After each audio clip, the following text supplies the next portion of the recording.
Greetings, everybody. Welcome back to the Metal Command podcast. Tony here with you. And today I start my countdown for the top albums of the year. And I'm going to talk about what this entails and how I do it. And really, I'm going to be counting down my favorite albums of the year.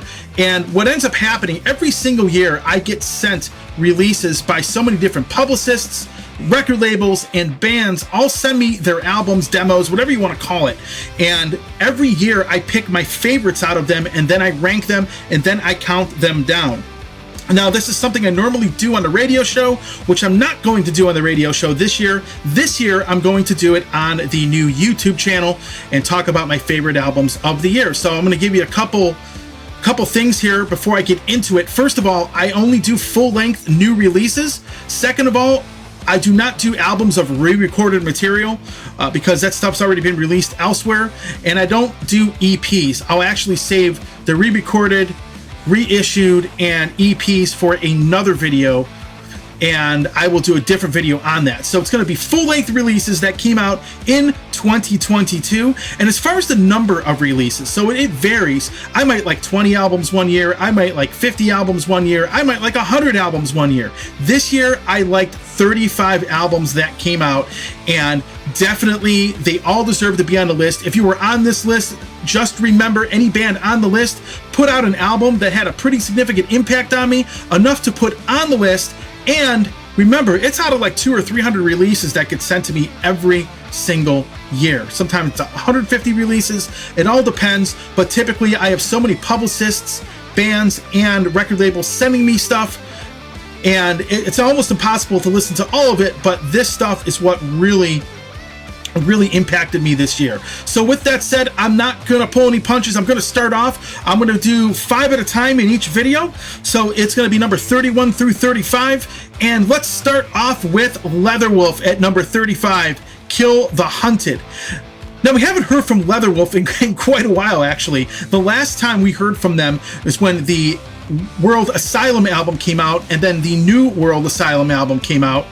And both of them are the same album, but with different singers. So you had Wade Black singing on the World Asylum album, and then you had Michael Olivieri singing on the New World Asylum album when he rejoined the band after Wade Black had left, or whatever happened with the situation with him and Leatherwolf. So the biggest criticism of this album has been basically this, that the fact that they have one original member left in the band, and it is their drummer who basically is the only original remaining member left in the band. And I'll be honest with you, I don't really focus on that as much as I focus on the fact, do I like the songs and do I like the album? Regardless of whether every original member is back in the band or if there's only one original member left in the band. And to be honest with you, I like the album. It's a solid release. It has some pretty good songs.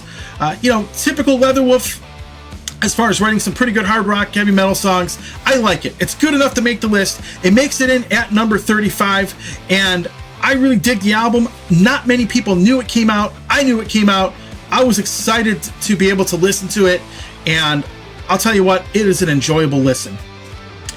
So let's go to number 34, Ronnie Romero. Ronnie Romero, of course, is a guy that is a singer that came onto the scene pretty well in the last 10-15 years. He's actually one of my favorite singers to come on the scene in the last 10 to 15 years. I love the band Lords of Black. So Ronnie Romero also sang with Richie Blackmore and Rainbow, doing some shows and going on tour. Definitely a phenomenal singer. This album has a lot of covers on it, and he does a very, very good job on them. A lot of it is AOR music turned into more hard rock, heavy metal stuff. Something very similar to what Jorn has done on some of his solo albums, but nevertheless, it's very well done, very well recorded, and Ronnie sounds amazing on it. Number 33, James LaBrie, Beautiful Shade of Grey. And there was a little bit of a shade of gray at first when I heard this, because Impermanent Resonance was one of my favorite albums ever. And he puts this album out, which is completely different. It's, again, solo albums, I don't ever put expectations on them because it's a solo album. You can do whatever you want. You're not in Dream Theater where you have to feel like you have to sound somewhat like kind of like a certain way. And although I like this album a lot. Beautiful Shade of Grey is a lot more mellow, a lot more acoustic guitar, a lot more, as far as a little more mellower than the, in-your-face heavy metal album that Impermanent Resonance was. But still very good. Good enough to make the list at number 33. Number 32, Sinner with the album Brotherhood. I like Matt Sinner. He's definitely one of the greatest guys in this scene. He actually produces some great records for other bands, and I love Primal Fear, and I've liked Sinner too. Sinner is one of those bands. Do I like them as much as Primal Fear? No, but he does put out solid records with them, and this is one of the better ones, I think. The Brotherhood album is not going to really bring you anything really groundbreakingly new, but it is definitely a good listen. The songs are well written, and I like it. It might be one of, if not my favorite Sinner album.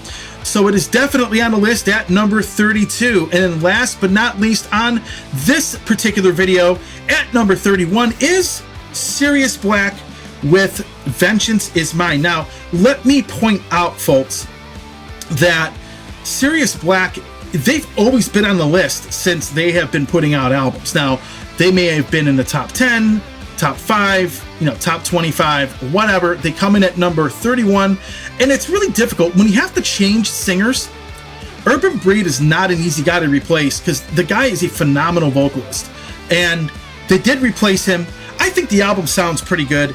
Definitely worthy of being on the list at number 31. So with that said, folks, on to the next video where I review albums number 26 through 30. And I appreciate you watching. Join me for the next video. It's going to be coming out very soon.